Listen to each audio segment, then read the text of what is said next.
All right, folks, see that there? That is not ragweed. It is commonly mistaken for ragweed and it gets blamed for a lot of people's allergies. But this is actually one of the most medicinal and beneficial plants that a survivalist or bushcrafter should know about. That, my friends, is goldenrod. Hey folks, this is Tom Sarge of the Prepping with Sarge channel here for LT Wright with my Genesis to talk to you a little bit about goldenrod. Goldenrod is from the aster family of the Solidago species. This is a very beneficial plant. The flowers and the leaves can be eaten either fresh or dried. The leaves themselves, get a little look at the leaves here, have a very spinach-like texture to them.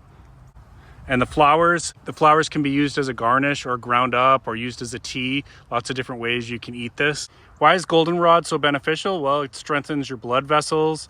It has antimicrobial properties, antioxidant properties, antifungal properties, anti-inflammatory properties. It also elevates mood. It's a great little plant to know. And I've got the Genesis there to give you some scale on what to expect for the flowers. Another cool thing you can do with these flowers is if you dry them, you can powder them and they have a hemostatic nature to them. So what does that mean? It can be used to stop bleeding. So you could actually fill a container full of dried, powdered flowers and keep that kind of like a quick clot. Think of it as nature's quick clot is how I tend to remember this one. Goldenrod tends to grow to about 2 to 5 feet tall. This one here, if I stand it up straight, is about 3 feet tall. The leaves alternate, as you can see on the stem there. They're a nice, pretty dark green, and they're typically shaped either lanceolate or elliptical. Take a close-up look at the leaves. The leaves have a pinnate venation and a central vein with branching off veins. There are going to be some variances in this because there's numerous different varieties of species of goldenrod, so depending on where you are in the country, they may look a little bit different. And the edges of the leaves are definitely going to vary depending on which Solidago species you're looking at. The flowers tend to grow out the top, but also can spin off of the sides, as you can see down there, further down on the branch. And they're typically a bright yellow color. And the stems tend to be erect, although this one is bent over a little bit with the weight of the flowers right now. There are some reports that Solidago goldenrod might be toxic to horses, but it's generally considered safe for cats and dogs. So if you have horses, you might want to try to keep them away from this one. Now, goldenrod does have some poisonous lookalikes, including groundsel, giant hogweed, and jimmyweed. There are some other names for goldenrod, such as woundwort, Aaron's rod, vara de oro, verge de oro, gold root, Canada goldenrod, gold kind, and yellow springs. Where can you find this one growing?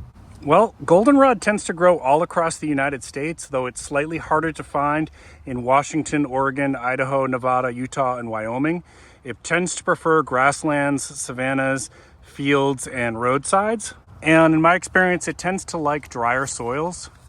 So let me know in the comments down below. Are you familiar with goldenrod? Have you ever heard of it before? Did you think it was ragweed?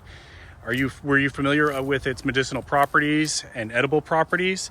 And is this one that you're going to start to incorporate in your foraging? Remember, when you forage, we like to forage ethically, never take more than a third of the plant. Nature put it there for a reason, and typically wildlife will feed on the same types of plants that a lot of humans like to eat.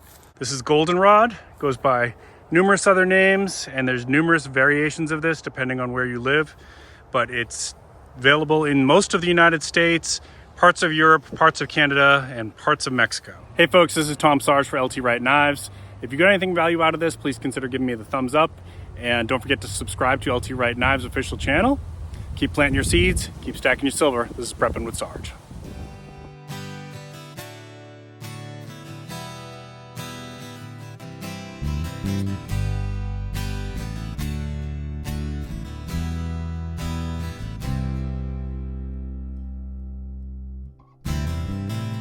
Well, I've been told my attitude could use changing,